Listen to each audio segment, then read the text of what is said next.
Welcome back to the vlog. I needed some milk this morning, so I came down to the supermarket expecting it to be open, and it's still closed. In the UK this will be open at like 6 AM, no joke.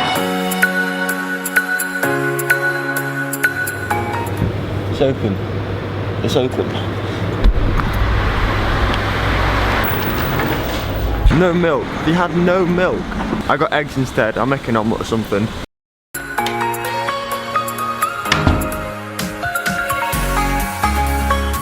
Rolling out of Girona, it's 10 AM and the Garmin says it's minus 2.8. Minus 2.8. I think this is the coldest morning yet. We're riding out with Mark today. He rides for the Aqua Blue amateur team. Yeah, the Aqua Blue amateur team, yeah.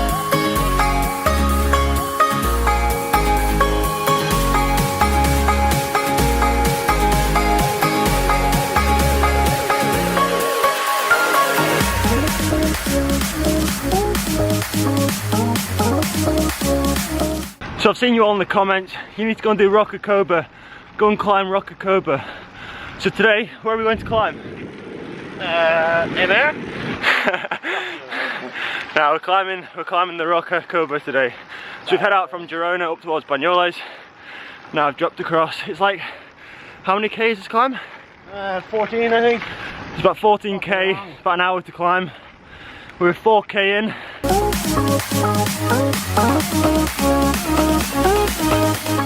We've been climbing for about 8 kilometers now. Well, yeah, 8 exactly.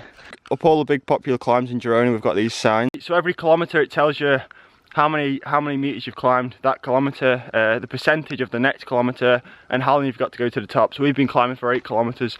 We've got 5.8 kilometers to go. This climb, if you look at it on an elevation chart, it just gets steeper and steeper the further you go along. So the bottom of it's like relatively easy. The first 4K is just nice and sort of, it's like a false flat almost. And now we're 8K up and it's going up.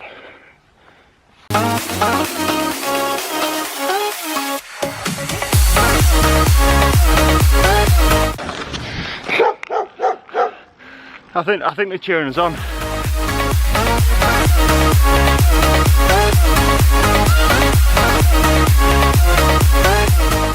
We've made it to the top of Rocacorba, about 45 minutes worth of climbing, but we're here and the view is incredible. That over there is the French border, and these are the 2 masts that you can see from the bedroom window. And this is a paragliding launch pad, so people come up here with parachutes, run down there and jump. I wouldn't do it. And now for the fun part.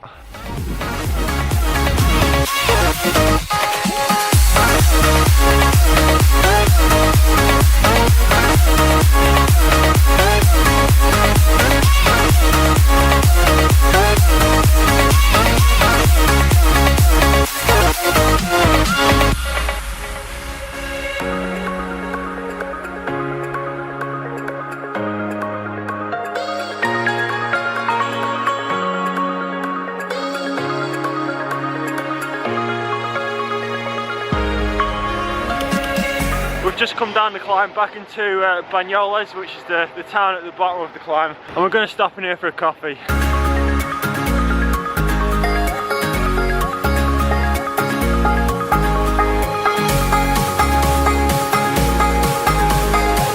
Decent cafe stop, we warmed up. We got pretty cold coming down that descent because it was in the shade, but now we're full of coffee and we're warmed up again. Just left Mark, I'm heading back into town, and it's his last day today. He goes home. He goes back to Ireland tomorrow, so he's off on a big ride today, getting the miles in before he has to go home. But he is such a strong, powerful rider. He's the type of guy that you'd stick on the front of the peloton for like 3 hours and he'd just sit at 300 watts, just churning it out. Strong guy, man, strong guy.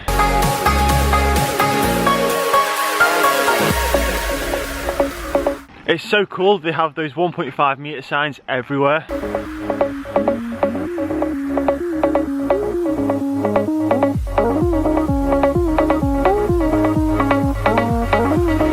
Just arriving back into Girona. Now you all know I am Girona's biggest fan. Like the past 2 weeks I haven't really shut up about Girona, so I think it's time to talk about a bit of a negative to the city. Coming in and out of Girona every day, you sort of have to know the route out. It's not that simple to get out of.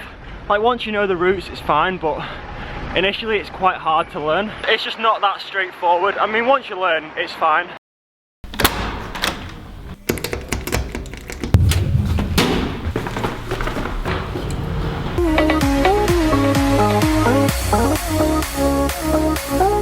I walk past this river every day, and it's a massive river with that tiny little stream running through the middle. I wonder if this ever gets full. I bet that would be pretty cool to see.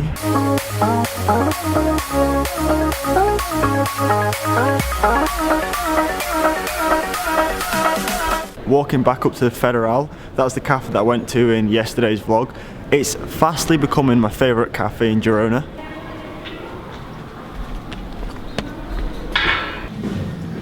Thank you. That downstairs was Ellen Noble's bike. She's an American cyclocross rider.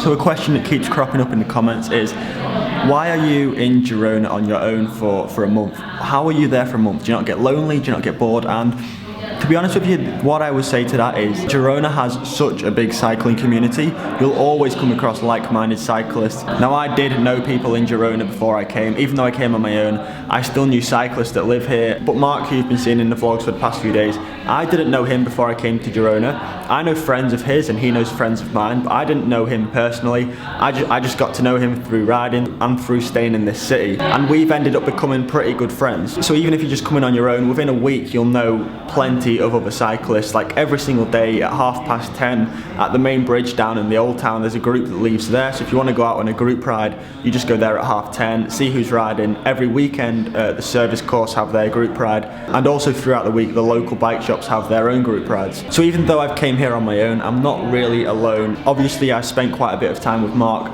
riding and also off the bike, and a load of other people that just haven't been in the vlog. And that's one of the really cool things that does attract me to Girona. You're always going to meet people.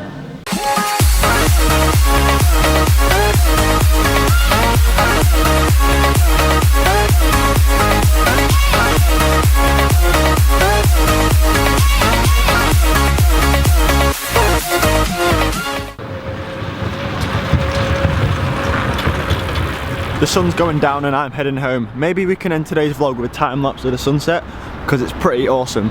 But that's the end of the vlog for today. Thanks for watching, and I'll see you tomorrow.